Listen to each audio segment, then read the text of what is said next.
Good morning students. In this lecture we will learn about the food preservation. Food ਨੂੰ preserve करके क्यों रखना, क्योंकि जो ਮੈਟਰੋਪੋਲੀਟਨ ਸਿਟੀਜ਼ है ਉੱਥੇ ਕੈਨਡ ਫੂਡ ਜਿਹੜਾ ਹੈਗਾ ਜਾਂ ਕੈਨਡ ਫੂਡ ਇੰਡਸਟਰੀ ਜਿਹੜੀ ਹੈਗੀ ਆ ਉਹ ਕਾफ़ी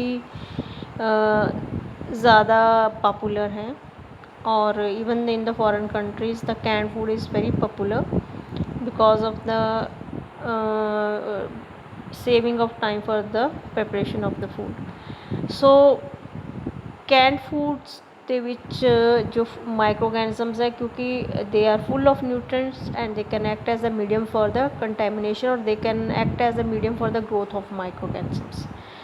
ਸੋ ਅਸੀਂ ਫੂਡ ਜਿਹੜਾ ਹੈਗਾ ਉਹਨੂੰ ਪ੍ਰੀਜ਼ਰਵ ਕਿੱਦਾਂ ਕਰਨਾ, ਇੱਕ ਤਾਂ ਹੈਗਾ ਪ੍ਰੀਵੈਂਸ਼ਨ ਔਰ ਰਿਮੂਵਲ ਆਫ ਕੰਟੈਮੀਨੇਸ਼ਨ। ਅਗਰ ਜਿਹੜਾ ਫੂਡ ਜਿਹੜਾ ਹੈਗਾ ਉਹ ਕੰਟੈਮੀਨੇਟ ਹੋ ਗਿਆ ਤਾਂ ਅਸੀਂ ਕੰਟੈਮੀਨੇਟ ਨੂੰ ਬਾਹਰ ਕੱਢ ਦਈਏ ਤਾਂ ਵੀ ਫੂਡ ਜਿਹੜਾ ਹੈਗਾ ਪ੍ਰੀਜ਼ਰਵ ਹੋ ਜਾਏਗਾ, ਜਾਂ ਫਿਰ ਅਸੀਂ ਕੰਟੈਮੀਨੇਸ਼ਨ ਤੋਂ ਹੀ ਬਚਾ ਲਈਏ। ठीक है। सेकंड हैगा inhibition of microbial growth and their metabolism, कि जो माइक्रोगैनिज्म है ਉਹਦੇ ग्रोथ ਨੂੰ ਇਨਹਿਬਿਟ ਕਰ ਦਈਏ ਜਾਂ ਉਹਦੇ ਮੈਟਾਬੋਲਿਜ਼ਮ ਨੂੰ ਇਨਹਿਬਿਟ ਕਰ ਦਈਏ। ਇਨਹਿਬਿਟ ਮਤਲਬ ਕਿ ਬੈਕਟੀਰੀਅਲ ਜਿਹੜਾ ਹੈਗਾ may be bacteria is present in the food but that bacteria is not able to multiply, that is the inhibition। And ਜਾਂ ਫਿਰ ਟੋਟਲੀ ਅਸੀਂ ਕਿਲ ਕਰ ਦਈਏ, ਐਰੈਡੀਕੇਸ਼ਨ ਹੀ ਕਰ ਦਈਏ। ਅਗਰ ਮਾਈਕਰੋਗੈਨਿਜ਼ਮ ਗਰੋ ਹੋ ਗਿਆ ਤਾਂ ਉਹਨੂੰ ਅਸੀਂ ਪੂਰੀ ਤਰ੍ਹਾਂ ਕਿਲ ਕਰ ਦਈਏ। These are the 3 methods. ਇੱਕ ਤਾਂ ਹੈਗਾ ਆਈ ਰਿਪੀਟ ਨੰਬਰ 1 ਪ੍ਰੀਜ਼ਰਵ ਕਿੱਦਾਂ ਕਰਨਾ ਹੈ ਕਿ ਅਗਰ ਬੈਕਟੀਰੀਆ ਗਰੋ ਹੋ ਚੁੱਕਾ ਹੈਗਾ, ਮਾਈਕਰੋਗੈਨਿਜ਼ਮ ਗਰੋ ਹੋ ਚੁੱਕਾ ਹੈ, ਅਤੇ ਅਸੀਂ ਕੀ ਕਰਨਾ ਹੈਗਾ ਉਹਨੂੰ ਰਿਮੂਵ ਕਰ ਦੇਣਾ, ਕੰਟੈਮੀਨੇਸ਼ਨ ਨੂੰ ਰਿਮੂਵ ਕਰ ਦਈਏ ਜਾਂ ਕੰਟੈਮੀਨੇਸ਼ਨ ਹੋਣ ਹੀ ਨਾ ਦਈਏ। ਜਾਂ ਫਿਰ ਅਗਰ ਜੋ ਬੈਕਟੀਰੀਆ ਹੈਗੇ ਆ ਜਿਹਦੇ ਨਾਲ ਕਿ ਕੰਟੈਮੀਨੇਸ਼ਨ ਹੋ ਸਕਦੀ ਹੈਗੀ ਆ ਉਹਦੇ ਗਰੋਥ ਨੂੰ ਅਸੀਂ ਇਨਹਿਬਿਟ ਕਰਨਾ। ਇਨਹਿਬਿਸ਼ਨ ਦਾ ਮਤਲਬ ਕਿ ਅਸੀਂ ਬੈਕਟੀਰੀਆ ਨੂੰ ਮਲਟੀਪਲਾਈ ਨਹੀਂ ਹੋਣ ਦੇਣਾ, ਠੀਕ ਹੈ। ਉਹਦਾ ਮੈਟਾਬੋਲਿਜ਼ਮ ਜਿਹੜਾ ਹੈਗਾ ਉਹਨੂੰ ਅਸੀਂ ਰੋਕ ਦੇਣਾ ਹੈਗਾ, ਜਾਂ ਫਿਰ ਪੂਰੀ ਤਰ੍ਹਾਂ ਬੈਕਟੀਰੀਆ ਨੂੰ ਅਸੀਂ ਕਿਲ ਕਰ ਦੇਣਾ ਅਗਰ ਉਹ ਗਰੋ ਹੋ ਚੁੱਕਾ ਹੈਗਾ। ਸੋ ਕਿਹੜੀਆਂ ਕਿਹੜੀਆਂ ਪ੍ਰੈਕਟਿਸਿਸ ਹੈਗੀਆਂ ਇਹ ਵਾਲੇ ਜੋ ਪ੍ਰਿੰਸੀਪਲਸ ਹੈ ਉਹਨਾਂ ਨੂੰ ਕੰਪਲੀਟ ਕਰਨ ਵਾਸਤੇ। ਇੱਕ ਤਾਂ ਹੀਟ ਟਰੀਟਮੈਂਟ ਹੈ, ਹੀਟ ਟਰੀਟਮੈਂਟ ਦੇ ਨਾਲ ਕੀ ਹੋ ਜਾਏਗਾ, ਕਿਲ ਹੋ ਜਾਏਗਾ।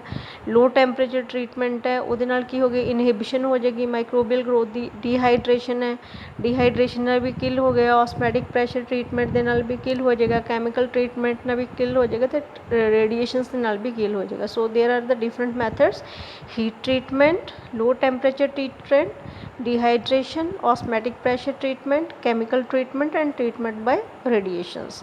ਤੇ ਅੱਜ ਅਸੀਂ ਕਰਾਂਗੇ ਹੀਟ ਟਰੀਟਮੈਂਟ। ਹੀਟ ਟਰੀਟਮੈਂਟ ਦੇ ਵਿੱਚ ਕੀ ਹੈਗਾ, heat temperature is one of the most reliable and safest method of food production. ਜਿਵੇਂ ਅਸੀਂ ਰੂਟੀਨ ਦੇ ਵਿੱਚ ਕੀ ਕਰਦੇ ਹਾਂ, ਹੀਟ ਟਰੀਟਮੈਂਟ ਹੀ ਕਰਦੇ ਨਾ ਫੂਡ ਨੂੰ।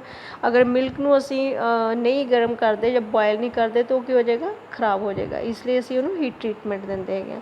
ਅਤੇ ਹੀਟ ਟਰੀਟਮੈਂਟ 'ਚ ਜਿਹੜੀ ਐਕਸਕਿਊਜ਼ ਮੀ ਹੀਟ ਟਰੀਟਮੈਂਟ ਦੇ ਵਿੱਚ ਪਾਸਚਰਾਈਜੇਸ਼ਨ ਸੀਗੀ, that was given by the Louis pastor.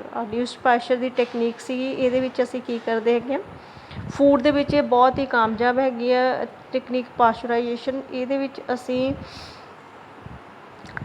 ਜੋ ਮੋਡਰੇਟਲੀ ਹਾਈ ਟੈਂਪਰੇਚਰ, ਠੀਕ ਹੈ, ਮੋਡਰੇਟਲੀ ਹਾਈ ਟੈਂਪਰੇਚਰ ਅਸੀਂ ਲੈਣਾ ਹੈਗਾ।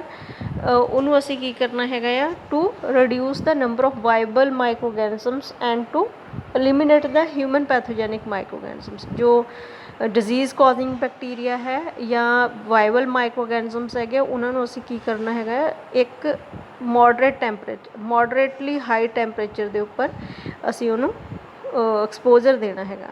ਅਤੇ ਪਾਸਚਰਾਈਜੇਸ਼ਨ ਜੋ ਹੈਗੀ ਹੈ, ਇਸ pasteurization is used specially when the aim to kill the pathogenic organism. Pasteurization ਮੈਂ ਤੁਹਾਨੂੰ ਦੱਸਿਆ ਕਿ ਜਿੱਦਾਂ ਮਿਲਕ ਹੈਗਾ, ਮਿਲਕ ਨੂੰ ਅਸੀਂ ਪਾਸਚਰਾਈਜ਼ ਕਿਉਂ ਕਰਦੇ ਹਾਂ, ਕਿਉਂਕਿ ਅਸੀਂ ਇੱਥੇ ਸਿਰਫ ਔਰ ਸਿਰਫ ਪੈਥੋਜੈਨਿਕ ਮਾਈਕਰੋਗੈਨਿਜ਼ਮਸ ਨੂੰ ਨਹੀਂ ਕਿਲ ਕਰਨਾ, ਅਸੀਂ ਕੀ ਕਰਨਾ ਹੈਗਾ ਆ, even we have to maintain the quality of the food.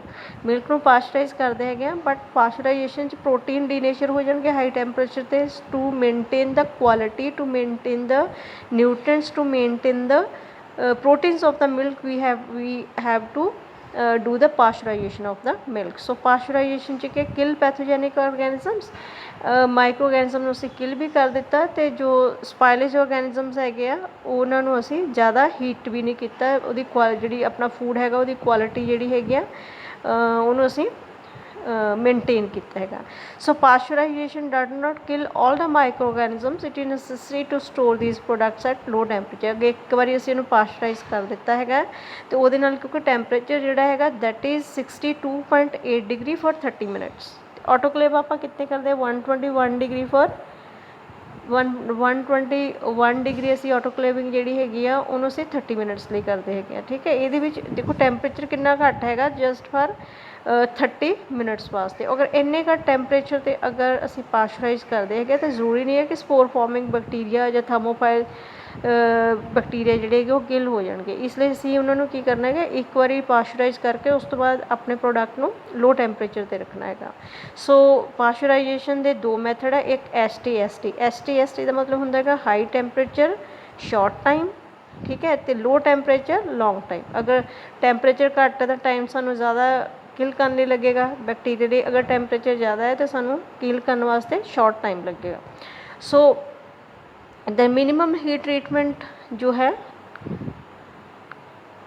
ਉਹ ਅਸੀਂ ਕਿੰਨੇ 'ਤੇ ਦੇਣਾ 62.8 ਡਿਗਰੀ ਸੈਂਟੀਗ੍ਰੇਡ ਫॉर 30 ਮਿਨਟਸ ਅਤੇ ਮੈਕਸੀਮਮ ਕਿੰਨਾ 71.7 ਡਿਗਰੀ ਸੈਂਟੀਗ੍ਰੇਡ ਫॉर 15 ਮਿਨਟਸ।